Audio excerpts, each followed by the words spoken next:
Welcome to the second season of Empower Your Magical Self.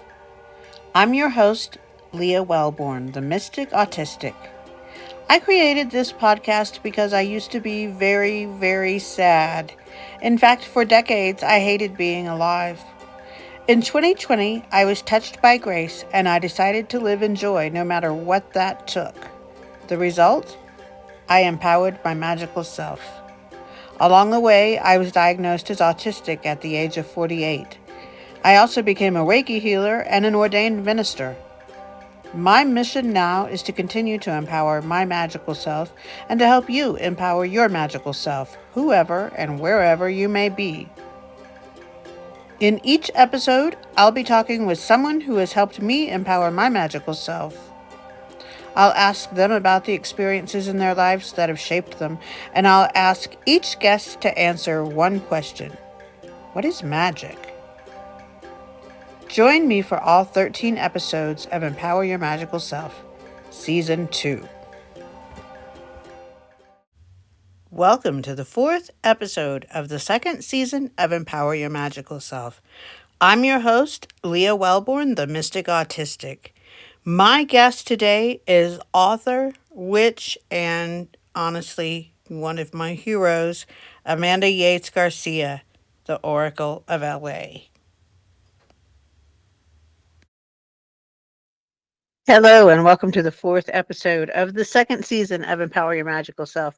I don't know if you can see, but I'm joined today by an unexpected but very welcome co host, my son, my boy, Inky Doo Wellborn. He just hopped up here. So, hi. There we go. Now he can be in the frame a little more. Doesn't seem like he keeps leaning out of the frame. Anyway, if you're not watching the video, you're missing out on the adorableness that is my little hellhound, Inky Doo. Welcome. You have joined me on a very special day. I'm your host, Leah, the Mystic Autistic. This is indeed the fourth episode of the second season of my show, Empower Your Magical Self. All of my shows are special to me. Everyone who's on my show has helped me empower my magical self in some way, which has helped me improve my life. That's the deal. That's why we're here. My guest today has gone a little further than that in my life. Amanda Yates Garcia, also known as the Oracle of LA, is one of my personal heroes. Amanda Yates Garcia has been of immense help to me in ways that she doesn't, I don't think, understand. Why would she? I'm a fangirl. Why would she know that? I love her book, Initiated Memoir of a Witch, which came out in 2019, 5 years actually to the day of when I'm recording this on October 22nd of 2024. So 5 years ago today, Amanda's book came out. And I read that in January of 2020, which was a really, really bad time for me. And Amanda's book helped me a lot. I'll just leave it at that. Amanda is a really brilliant person. She is so authentic, and there's such a depth and such a gravity about her and about her center and about who she is and about her learning and her knowledge and her approach to life. It's so beautiful and so meaningful. We talk a lot in this episode about egregores, which is an idea, it's a concept of the spirit of a place that I learned about from her. It's an ancient Greek idea. Cultures all over the world have different iterations, but that's egregore is how I learned about it, and I learned about it from Amanda. So we talk about that, about the egregore of the United States, and about the history and the fate of this place, and about our roles as pagan witches who happen to be Americans at this juncture in history.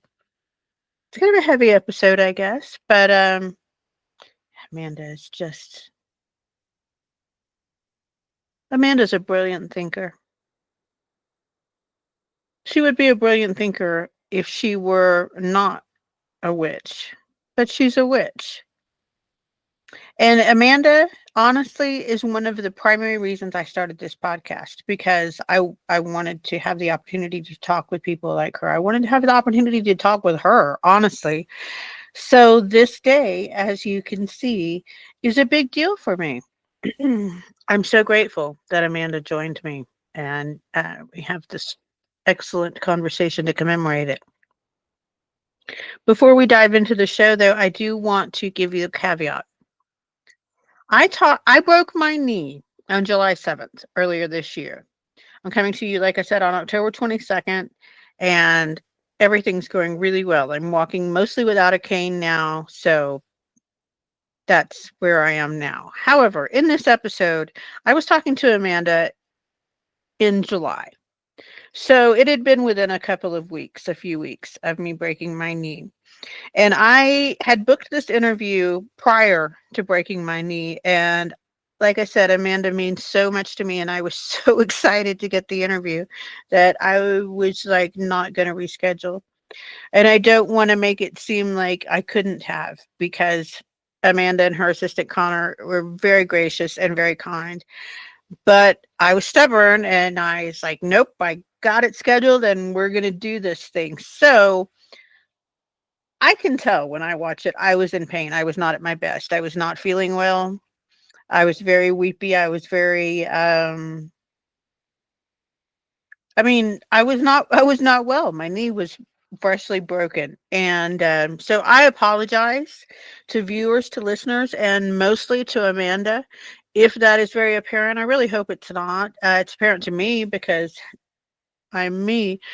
But regardless, it's mostly Amanda talking. So please bear with my painful interjections, if you will, and enjoy Amanda in all her magical glory, because she is just a wonderful, wonderful, magical person. And I'm so grateful.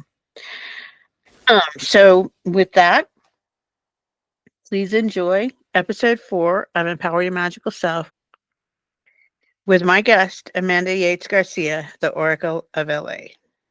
I think I've been fangirling you for maybe 8 years now. I think. I think it was shortly before your book came out. Your book, your wonderful book, Initiated Memoir of a Witch. If someone is out there listening and they haven't read it, just stop the recording, go get the book, and come back to the recording, because it's such a valuable book. And I think about it so often. And one thing that has stuck with me, maybe more than anything else, is this concept, and I might not even be saying it correctly, but egregore. Oh, right. Yeah, the egregore. Mm-hmm. Could you please speak to that a little bit? Because that is something that, especially right now, I don't know, maybe not especially right now, but I'm feeling egregores all around us that are rising. Around us. Yeah. So people probably don't know what it is. I didn't know what it is. So please, could you speak to what an egregore is? Yeah. So an egregore is an entity, or like a field of energy that persists even after the original people who come together to create it disperse. So, for instance, at a soccer game, everybody comes together and they're cheering and they're chanting. And anybody who's ever been to like a sports game can feel like there's the energy of the crowd, right? That is like alive, and you enter into it and it changes you in a way. Like you're affected by it. Even if you don't care about soccer, you enter into this game and you feel this vitalizing life force. So then everybody leaves and that energy kind of disperses. It comes into being and then it disperses. But then you have other egregores that are created through over, let's say, hundreds of years. So let's say, Jesus we could think of as an egregore, right? Because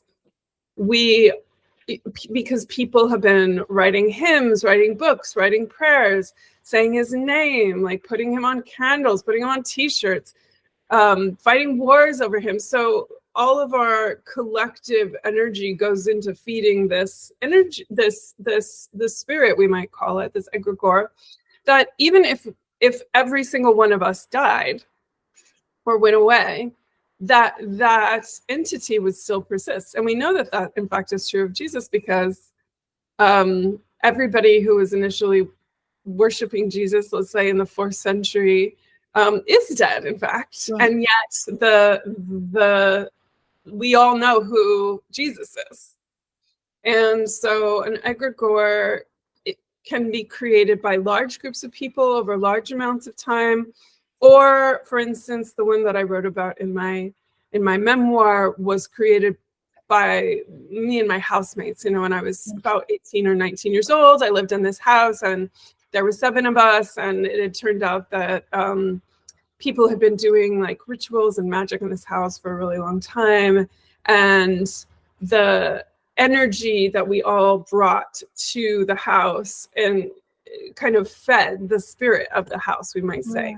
So, you know, different cultures have different ways of speaking to the idea of what an egregore is, but I think we probably all innately understand and sense when we are in the presence of something that is more than just the sum of its parts. You know, am I right in thinking it's not a negative or a positive in itself?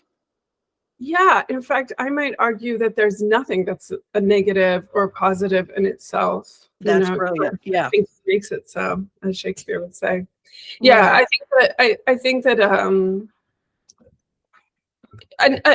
egregore can have a positive or negative influence depending on your own desires and goals. Okay. But so, for instance, think of it this way, again, going back to the soccer match, you enter into the field where there's this energy, and fights might break out because of it. We see it all the time, you know, like people go to a sports game and they get wound up, and then, you know, fights break out. They maybe wouldn't do it in another circumstance, but because they're there in that context, they're influenced by the energy of that place. And so, you know, then in ceremonial magic, where you'll most commonly find that term used, egregore, which is not my, it's not my field of expertise, right? It's not, I'm a witch, I'm not a ceremonial magician, although the fields overlap. But commonly, like historically, specifically in the Elizabethan era, magicians would send out egregores to kind of do their bidding. That was the theory, that they would essentially build relationships with these egregores, sometimes controlling relationships or oppressive relationships, and then they would send the egregore out to get something from someone, or to harm someone, or to cause someone to fall in love with them, or something like that. What is going on with the egregore of the United States? Well, the egregore of the United States was created, in my view, and the view of many others, you know, founded in a great deal of bloodshed, genocide, right. Absolutely, slavery, and at a great expense to the people who were most vulnerable. And so this is a perfect example of that negative positive idea, right, regarding these entities, because if you look at it, like the politicians, for instance, the people who are competing to be president of the United States right now, you can see that, like, when they speak of this egregore, this entity that is the United States, they're like, oh, this proud nation, you know, we should all, you know, we should all be celebrating this amazing historical legacy of freedom. And I'm sure that there are a lot of people who are saying that very cynically, right? Like they don't believe it necessarily, but they say it. But then a lot of people genuinely do believe it, right? They're like, this stands for freedom. This entity is good. And then there's a lot of people who are like, no, this entity is not good. This entity has caused unending harm and continues to do so. Millions of people imprisoned. hundreds of thousands of people unhoused, people like genocide continuing of the Native American populations, the oppression of people of color, the sending of weapons to fund genocides around the world, the army bases spread around the world to extract from other nations and populations. I mean, I don't think that we can say that that is good. But we also have to acknowledge that it is very real. It has very real material consequences, and so I think that there also is a danger, especially in circles such as ours, right, where you know that people might perceive as our call, like New Age, right? Healing communities, witchy communities, spiritual communities, to get sort of obsessed with the idea, or more kind of intrigued with the idea of this egregore as something that is like controlling or manipulating us. And that this egregore bears the responsibility for the violence. And that is really important, that we make the distinction that is not necessary. That's not a useful way of looking at it, because we're all co-creating and co-participating. And egregore doesn't control us. It influences us. And we also influence it. So I think it's a useful way of understanding the fact that we co-create our reality, and that the reality that we co-create together becomes more powerful than we are as individuals. And the concept of the egregore also does connect to the indigenous legacies of all of our pasts, right? So for many indigenous people throughout the world and throughout history, throughout time and space, the idea of God or the gods or spirit is immanent in reality. It comes from the interaction, the relationship of all the beings in the environment or in the biosphere.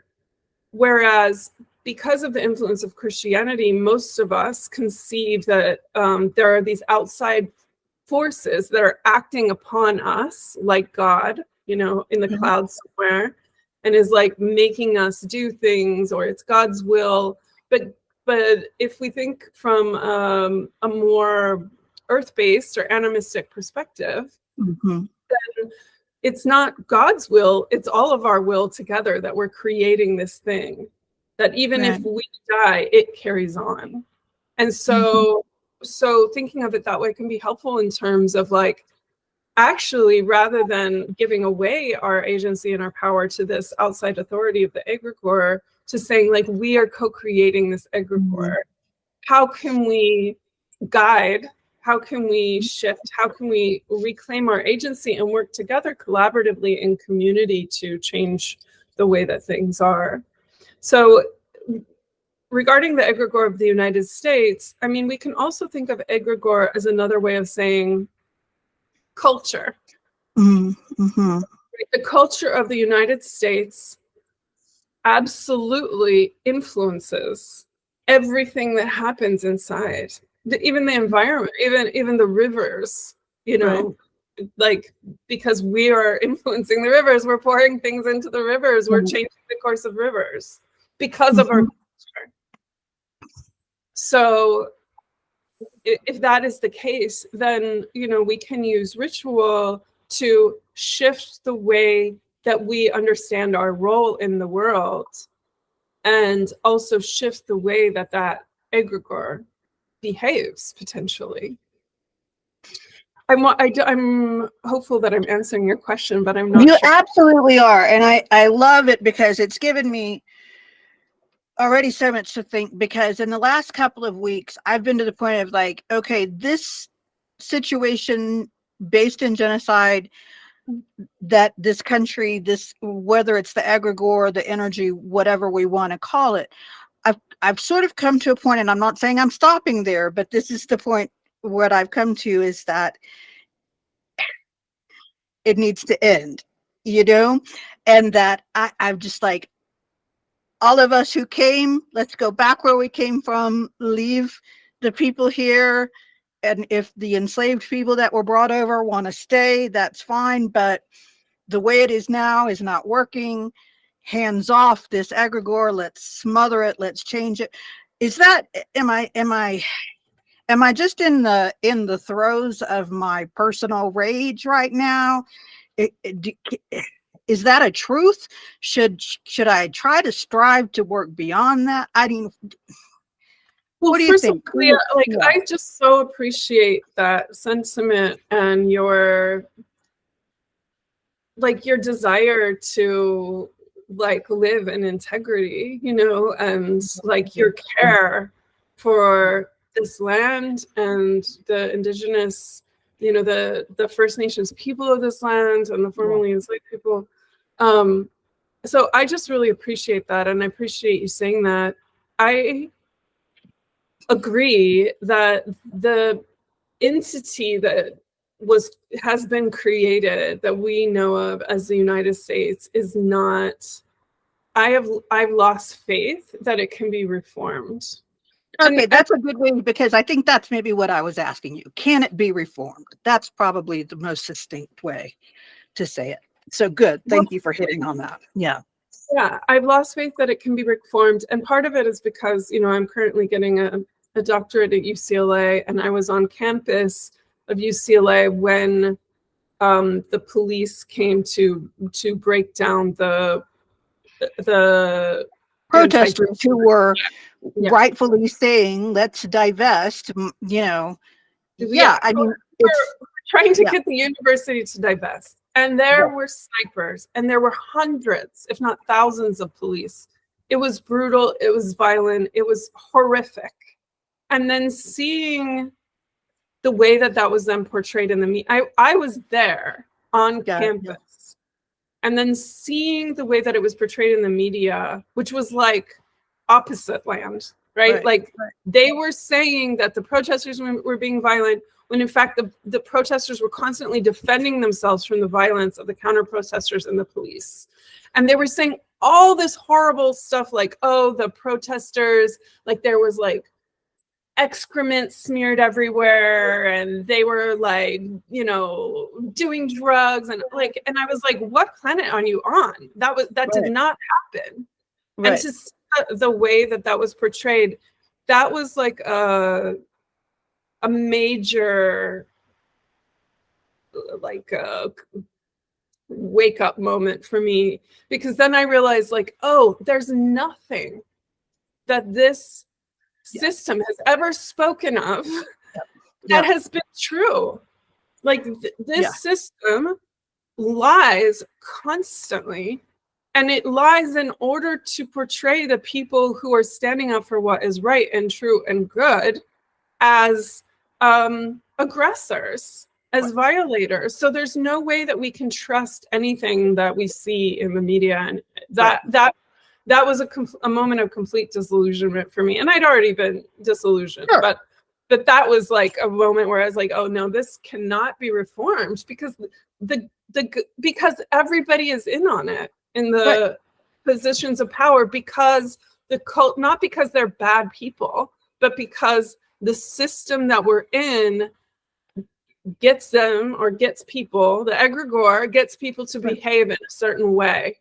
So that egregore needs to be dispelled. However, what has shifted for me is I feel like a lot of us have now moved to this next step where we're like, okay, yeah, finally I see this is not workable. This is not sustainable. We cannot keep going with this, which is something that people of color, Indigenous people, queer people, you know, trans people have seen for a really long time, right? Since the beginning. They've been like, no, this is wrong. But finally, you know, many of the people who have occupied positions of relative privilege within the system are also now seeing like, no, this is not sustainable. And that's just the human cost, because we can also think, of course, of the ecological cost, or the Right. cost for our our animal brothers and sisters and kin throughout the world, the Right. plants, the air, the waters. So, but my view now is this system is unworkable, and it constantly is getting us to devote all our time and our energy into it, either as resisting it or participating in it. Like, we often feel like there's no option for us but to go along with or to resist, which is another way of being in relationship with it, right? We're like out there protesting what it's doing, and what we really need to be doing is building our own thing underneath. So for me, I don't believe that the answer is all white people go home, because I think that, like, the idea of who is white is very blurry, right? Like, there's not, we want this kind of like purity or this clarity of lines where we can say, like, these people stay, these people go. But I think that, in fact, it has to be negotiated between everyone, right? It really is, it's got to be about our relationships with each other and with the land that we live on. And that we need to now prioritize care for one another and start building networks of care, which we really have no idea how to do. Many of us are completely lost about this. And if we look even within our family units, like, it's very hard. Most people have massive ruptures within their family. Like, they're not talking to their dad, or their brother is hasn't spoken to the family in years. They don't trust their family to have their best interests at heart. That's not And everybody. might that be a result of the egregore? Yes. I think it is exactly a result. Yeah. Right. It's a result of the culture of extraction that was the foundational cause of the United States. But people have this idea of the United States. I mean, it's just an idea, right? It's just something that it's just a way of organizing ourselves. The idea of the United States is not more important than the people and the land and the plants and the mountains and the rivers that live here, that exist here. It can come, it can go. Yeah. And we treat it as if it's a god. Right. This egregore has convinced us that it's a god. And it does this egregore think it's a god? Well, so that is a great question. But if we think of the egregore as something that we all participate in and we all feed, it's a collaborative project. I might not think it's a god, but there are certainly people out there who behave and act as if it is. Right. So, and they are part of it. Right. So, yeah. Right. So when we ask, like, does the egregore think something? We could also ask, like, do gods think, etc.? But this is kind of a complex topic, so I'll see if I can explain this in a way that makes sense. By way of analogy, when we consider ourselves as independent entities, right? Like, I am Amanda. Does Amanda think this, or does Amanda think that? We have this idea, which has been given to us through our culture over, centuries, that we humans are discrete entities, and that our thought exists in our head, and we think these thoughts. I think this thought, you think a thought, and it lives inside us. It comes from our brain, but that's just not true. Thought is something that we create together. So you and I are having these thoughts right now, right? We're talking, we're having thoughts, we're talking about the egregore. But these thoughts are coming to us and created through our interaction. Right. Right? We wouldn't be thinking these thoughts if we were not here together right now. We'd be That's thinking exactly about right. Yeah. Yeah. so the thought isn't coming from my head. It's coming from us together. And I didn't invent the idea of the egregore. That didn't come from my head. That came through, hundreds of people, thousands of people talking about it, writing about it, my own understanding of it. And now here we're speaking with you about it. And we are also thinking through the computer because we're here on Google Meet together. And so, we're having these thoughts through all these apparatus that our thought is embedded in our context. So an egregore doesn't think in the sense that like it has a brain and then it has a mouth and it says this thing, but it has all our brains. Right. Lives Right. in all of us. It emerges. It's emergent through the relationship of all of us together. So we can't just chop off its head, right? Right. Because Right. it has 1,000. Wow. And that just made me just like have this moment of, because I mean, on social media, there's a lot of people talking about guillotines, kind of tongue in cheek. Yeah. Right now. And the fact that you centered in on that, you can't cut off its head, was just like you're right. You've never been able to cut off its head, right? Well, yes. And I learned that from like I said at UCLA, like it wasn't Biden who was ordering the police to be sent in at UCLA. It wasn't Kamala Harris. It wasn't Trump. It was like the chancellor and the board of directors and the guy, the chief of police and the parents of students who are, pro genocide. So like there's nobody that you can go to and say, that's the guy. And in our culture, we have this idea of like these like supreme authorities as like they are the guy who did it. And that's just not true. And is that because of monotheism? Is that how we got this way? Because we've been such a monotheistic country?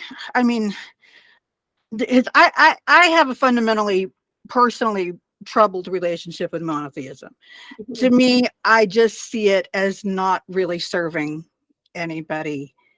And I see that this like, well, the president, it seems to me like a little tiny of our belief system, even if we say, oh, I'm not a monotheist, which most people, if they count themselves as any kind of spiritually involved person, will say either I'm a monotheist or I'm a non-monotheist. But our own personal egregore here in this country is so much, there's the one person at the top, there's the one guy at the top. Yes, and that just echoes the Abrahamic God. Yeah. The Abrahamic God is an egregore that has been so influential on us and that we have co-created. There you go. That even those of us who are pagan or witches find it very hard to conceive of deity or spirit or the sacred as anything other than this top guy, this patriarch, like, or even those of us who are witches, when we think of the goddess or various goddesses or various deities, we think of them like our idea of what they are has been constructed through the apparatus of the monotheistic Christian egregore. So we think of the painting of Michelangelo with, the two fingers, the two fingers touching, like God and I don't know, Adam, like touching fingers. So we're like, oh, God is up there and Adam is there, but that framework controls or guides our understanding of all interactions. So we think of the father in our household like that. We think of the president like that. We think of our boss like that. And even if we don't want to, it still influences us. Right. Even if we're like, that's bullshit. Even if we're like, I'm an atheist. Still we have that controlling ideology and perception. Right. So the work I see now is to rebirth, reawaken animism, which has never left us. Yeah. It has always been with us. Yeah. And some people have been carrying that medicine, that knowledge more than others, right? Specifically, Indigenous people or people who are kind of on the more oppressed by the overstructures power sources, because they're kind of like further away from that controlling ideology. But that's not always the case. But in any case, the animist worldview, ontology, has been with us always. It's always there. Like the truth of animism is always with us. Yeah. We just aren't able to see it in the same way that, like, the violence of the United States as an entity has always been with us, and some of us aren't able to see it. The truth of climate change is with us, even when people refuse to see it. So it's not like it's just this new thing, but it's something that we have to remember how to be aware of, and how to work with in our daily life. And so what is inspiring, I think, maybe for your listeners and for everyone, is that we don't really have to get an authority to change their mind. Right. We all have to start living in this different way. Like, Absolutely. we all have to do this daily. It's like a moment by moment action. Right. That, like, to change the egregore, we change ourselves, and we change our relationships. And this show and my whole thing is empower your magical self. I'm a 51-year-old late diagnosed autistic woman. I was suicidal from the time I was about 7 until I was in my late 40s. That's a long ass time to want to die. And it was because of not being diagnosed as an autistic person. I didn't understand the way the world reacted to me, the way I reacted to the world. Having that bit of understanding, and believe me, in this country, when you're diagnosed, it's like, you're diagnosed, have fun with that. It's not like you get a program or something. You don't get any funds, you don't get any help. So it's just that simple bit of knowledge of being like, oh, I'm not just a horrible raging bitch. There is something that is fundamentally extremely different about the way my brain works. And to me, that's been the most empowering thing that has ever happened to me, because it somehow gave me permission that I wish I hadn't needed, but I did, to just be like, oh, that's just me. And I'm trying and I'm loving and I'm doing the thing, but it's not hitting people the way I intend it to be. And people are so trained now to just be like, why are you being different? What is, it's like, well, I so don't know, why? just So tell me more about the diagnosis. Like, what did it help you understand in particular in terms of your ways of interacting with people, or the ways that they were reacting to you? Well, I think that I'm an extremely passionate person about things that don't always make sense to other people. It's kind of a cliche of this whole I'm not a math autist, I'm a justice autist. I mean, I get like, oh my God, he just cut in front of her and she's standing there with her arms and she's got a baby, and I have to go tell him, I have to tell him that I saw it and that it's wrong. I mean, it's just like this full-bodied passion, and people are just like, chill out. And it's like, I simply cannot.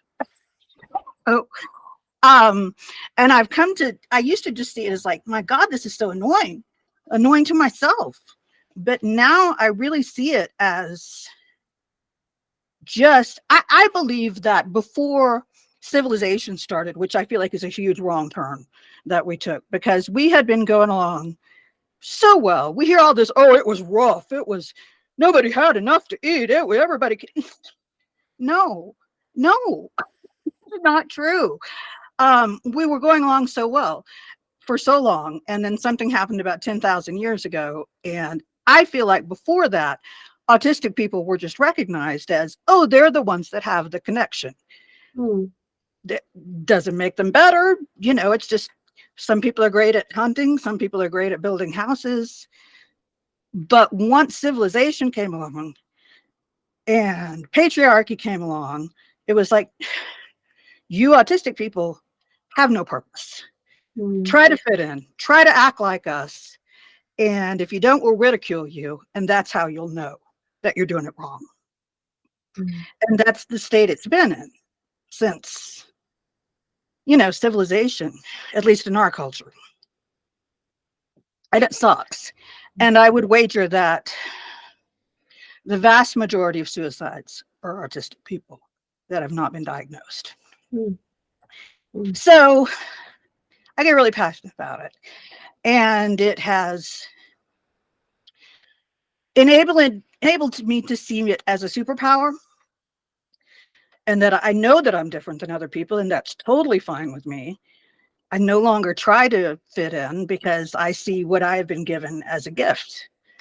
And it makes me very socially awkward.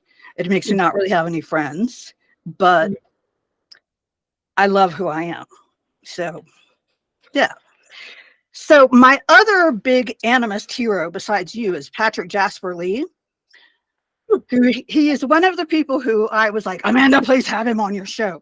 But I had him on my show last year, so I encourage you to watch his. Okay. Yeah, he calls himself a gypsy, so I'm going to go ahead and say he's a gypsy because that's his lineage. Right. Yeah, he's a Rom shaman, a Roma gypsy shaman, and he's all about animism. And his books are absolutely incredible. What is magic? What is magic? Magic is classically defined in witchcraft as the art of transforming reality at will, which happens first through a shift in your perception. So breaking that down, we can see that magic is essentially what Octavia Butler describes of as like guiding change, right? And so the magical practitioners throughout the world and throughout time have been devoted to attending to the energies, for lack of a better word, the deep context of whatever is happening right at that moment and bending it. Some people say that the word witch means to bend or shape.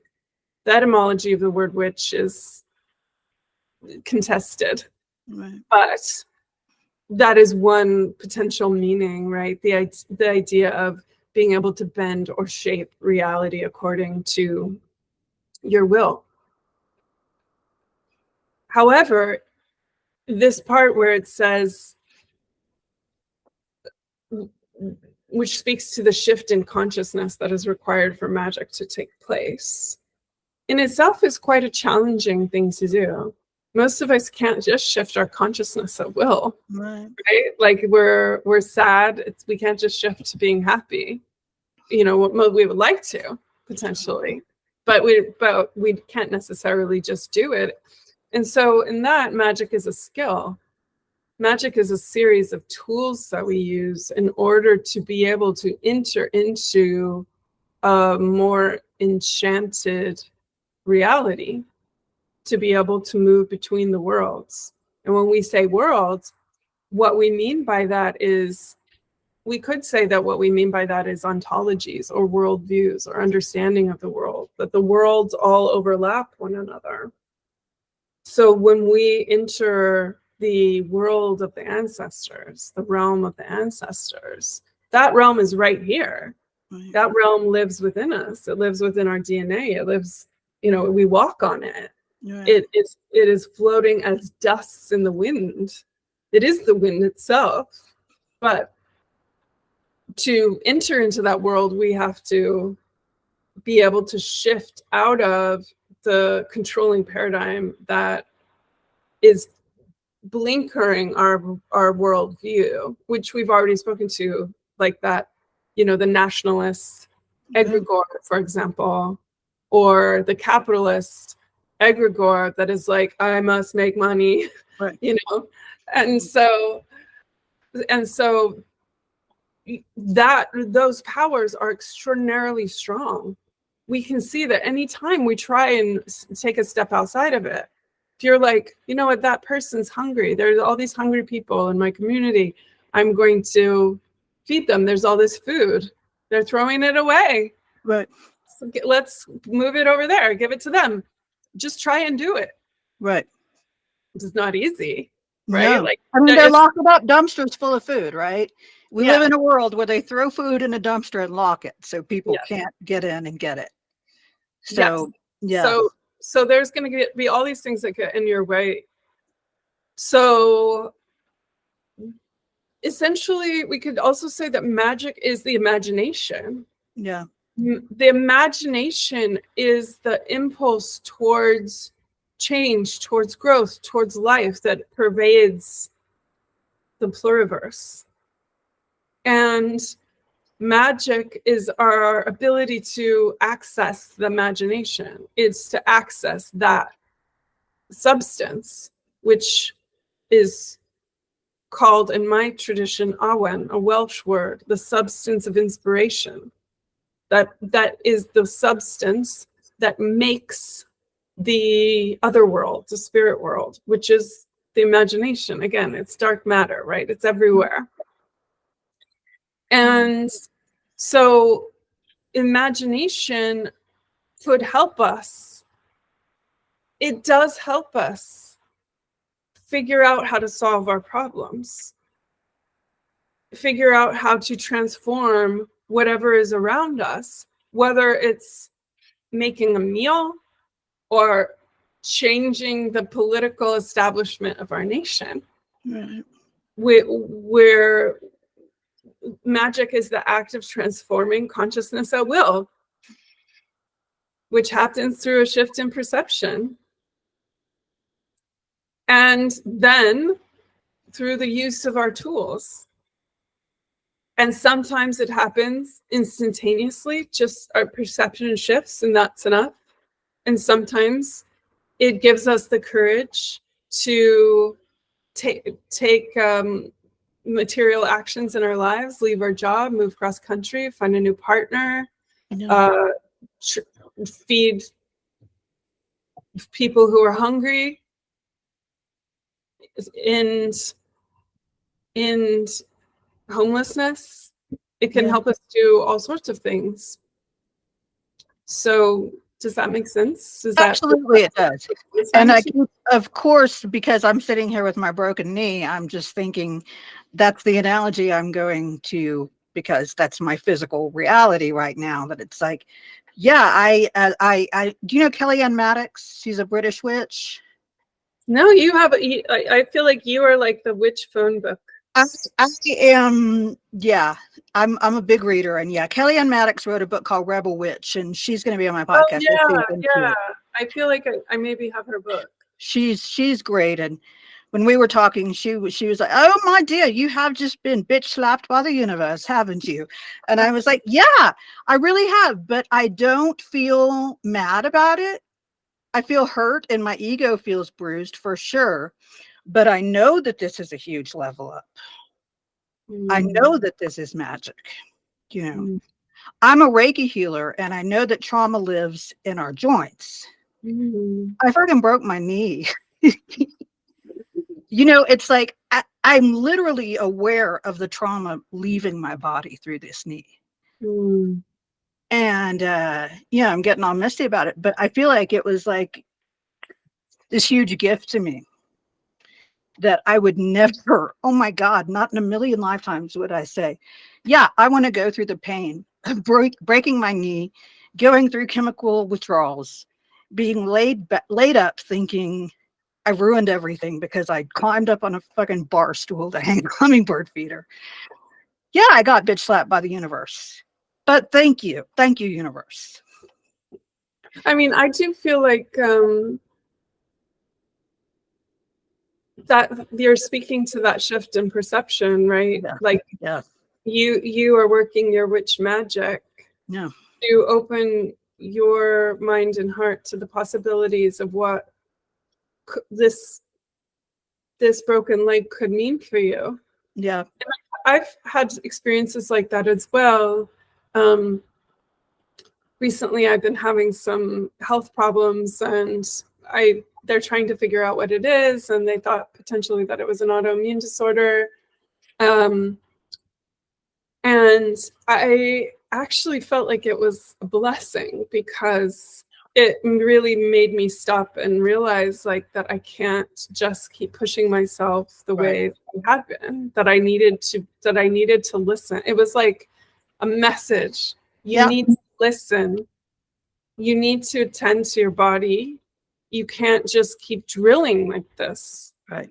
And I feel like that same message is coming to us, in the form of the climate catastrophe as well. Mm-hmm. Like, of course, it's a catastrophe, and billions of people are already under threat and dying.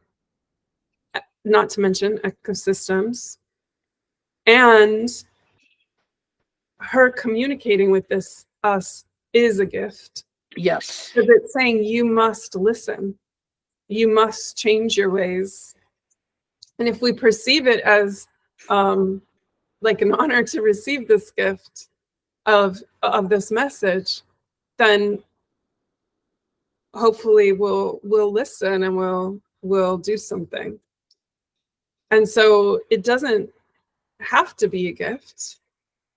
It's certainly not a gift that like billions of people are already dying and many are under threat. And like I'm not at all saying like, oh, this is like a good thing that this is happening. Right.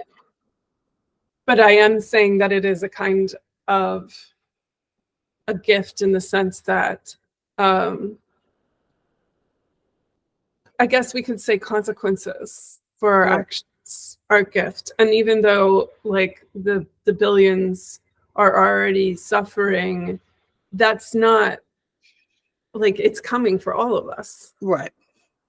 And I feel like I'm not communicating this well, because I feel like that what I'm saying could be perceived as saying like that the people who are already suffering are collateral damage for like. I know, that's always such a danger, isn't it? Because like, and also I believe that at least, we all do it in different ways, but for me, witchcraft is important in doing the rituals that help pull us out of the tide, that pull us out of the currents of white supremacist culture, of the necro culture, which are so strong that they'll pull us in, they'll drown us, they'll dilute us. We can't see, and we get up on it. Especially, I think now, like with the Israeli people, there are obviously Israeli people who don't agree with the Zionist agenda, and are trying to resist. But the egregore of Zionism is so powerful there, and it feeds off the trauma and fear that have nothing to do with the Palestinian people, absolutely. But have their roots in Western Europe, and like thousands of years of persecution there. Right. So there's so much healing that needs to take place. And for me, the real thing that I'm wrestling with is how to just for myself, it's a daily struggle, it's daily labor to not allow myself to be swept up in the delusion of the necroculture. Yeah. Like, you know, seeing all of the violence that's happening to the Palestinians has made me so angry. And yeah, like that is why those guillotine, you know, memes come out, right? Where it's just Right. like that person should just be got rid of. That's the instinct. I'm like, yep, they're done, off the stage. And then I'm like, hold on. Yes, but Yeah. the thing is, like, even for instance with the Trump and his assassination attempt, like, of course, when, you know, the bullet was by, I think probably most of us who have seen that, you know, Trump has been at the center of this rising racist, nationalist rhetoric, Mm-hmm. to think, oh well, it would be better for everybody if he just went away. But we are being delusional if we think that, because if he is assassinated, then even more violence breaks out, right? Like the people, like his followers are not just going to be like, oh well, like no biggie, Right. and once those fires start burning, right, once those pitchforks start coming out, it's really hard to put them back in the barn. Sure is. And that's not the direction that we as a species need to be going. Right. We need to be going into building systems of mutual care. Now, I do also believe that, like, people have a right to resistance, like violent resistance, if their lives are threatened. However, from a position of tactics, I just don't believe that it's tactically the thing that's going to be the only factor in creating peace. Right. Like for instance, I admire the Black Panthers, who basically were saying only with armed resistance can the diplomatic mission be realized, because if it's only diplomatic, then the powers that be will never respond to it. They only respond to violence. And I mean, if anybody can speak to the violence of the West, then it would be Black people. Absolutely. Like if anybody knows the way that the Western hegemony behaves, it's going to be Black people. Yeah. And when you bring up the Black Panthers as well, they also had an excellent system of care going on with providing food for all the folks in their neighborhood. I think that they're demonized to such a degree that a lot of people don't understand. Obviously you do, but a lot of people don't understand. They were not just menacing Black fellows with guns. They were really taking care of each other and the children and the least of theirs. Yes, the whole point was it was like in celebration of Black life. Right. Yeah. But in terms of your listenership and my own, I think, you know, this is a show about magic, and it's a show about, you know, witchcraft and the procedures of witchcraft. And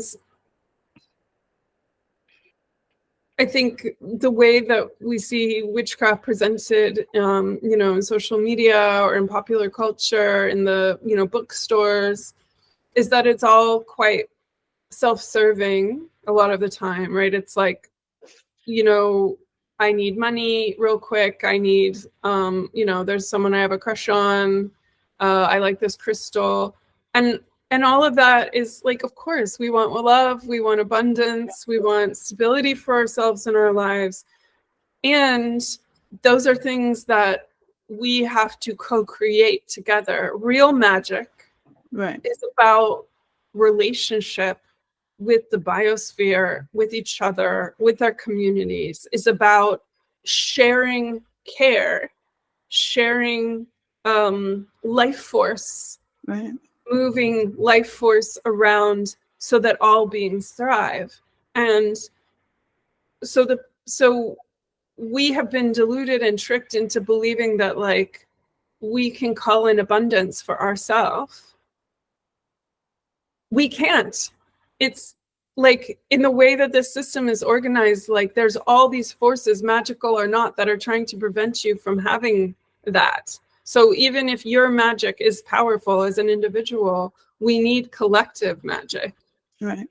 And maybe the thing that you're looking for, that love, that care, that acceptance, that sense of abundance, that feeling of ease and rest can be created in a way that provides that for everyone, or at least works towards providing that for everyone, which includes you.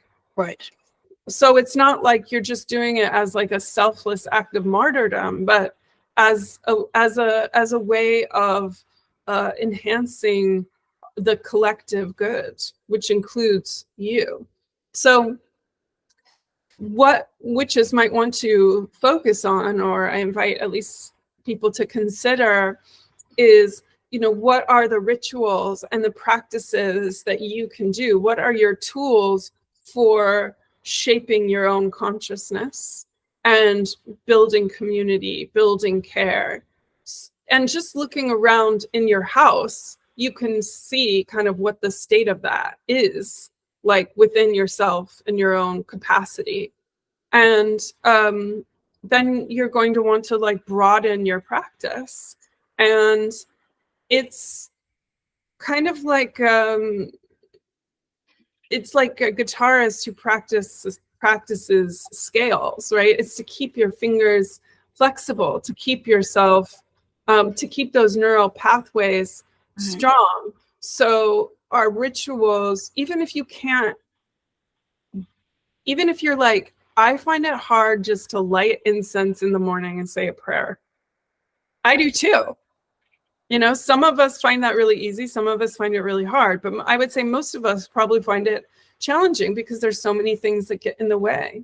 Mm-hmm. But lighting that incense and taking that time to honor the sacred, right? To even notice the birds, the wind, the trees, to take a moment and say, today I dedicate myself to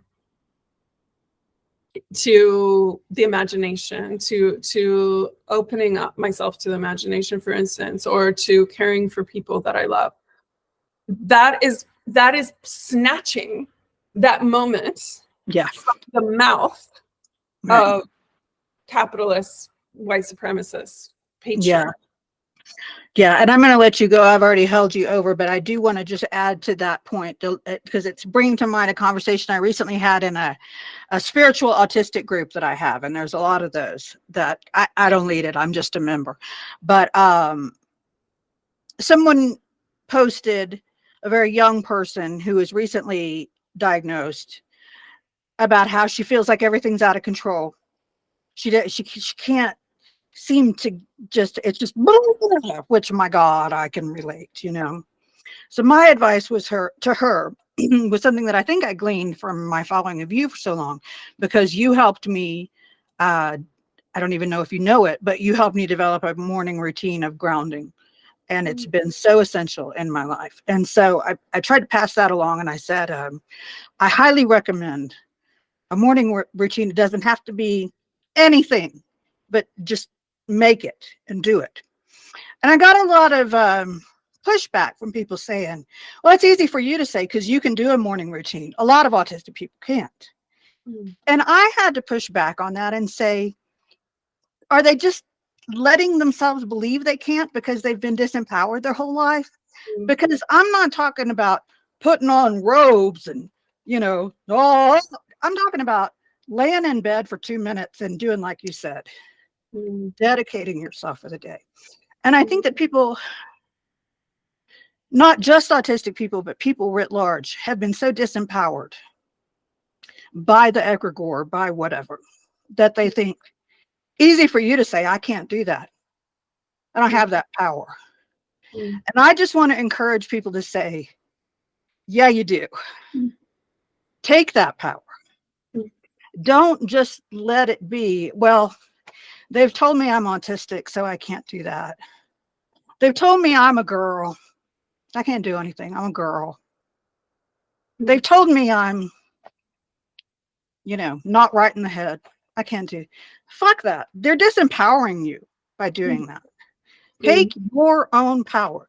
And like Amanda said, if that's lighting incense every morning and dedicating yourself to your own betterment of yourself and your world, that's taking your power back and that's empowering yourself.